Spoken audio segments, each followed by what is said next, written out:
Hello and welcome. My name is Talha Hassan, the host of the Absolute History podcast.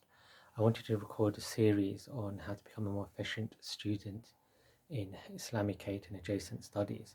And for this episode in particular, I want to talk about how to study the Arabic language specifically, or how to just be a better language learner in general. For those asking about Arabic language learning, I recommend becoming what's called a self-sufficient learner. This is based upon my experience in being a tutor in classical Arabic and modern standard Arabic since 2015. And I've come to the conclusion that classes are pretty much a waste of time and inefficient. If you can't have the motivation to study by yourself, then classes are not going to help you very much. And also, it's more cheaper and efficient to become a self-sufficient learner. And I'll explain how that's done specifically in Arabic. So the prerequisites are firm intention, motivation, and self-discipline.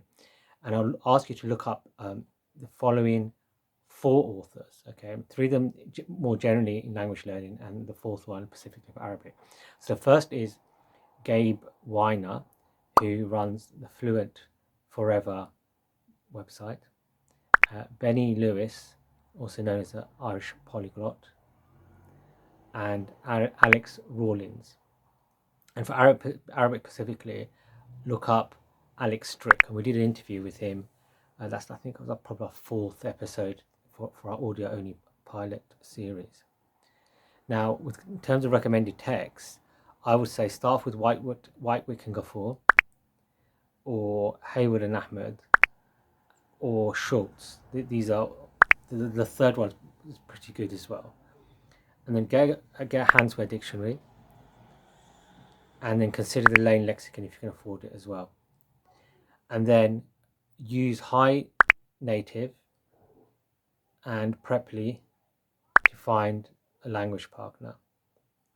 And then what you do, you get a private tutor, pay 12 hours in advance, go through a text alone, sending pictures of your work. So go through one of those textbooks I recommended. You don't need a teacher for that. You can do that by yourself. Like, use a teacher, learn pronunciation and for handwriting. But in terms of learning grammar, you can do that by yourself, right? Just go through the grammar book, learn it, do the exercises, send the pictures of exercises to the teacher, and audios of you speaking as proof of progress, and then try and get any feedback. Okay, let's say it takes a total of 2 hours for that process of them replying back. That leaves you 10 more hours. In those 10 hours, what you do, you go through like a novella or any kind of book that's of like personal interest with the tutor, and they can add value in terms of like contextual and cultural insights. You need a whole bunch of apps. Just stick with paper and pen. In terms of the best dictionaries online, I think Reverso is good because it provides like context for the translations of whole phrases from real life documents. There's loads of books out there on self-discipline and organization. Like, you can just look up Ali Abdaal, his YouTube channel.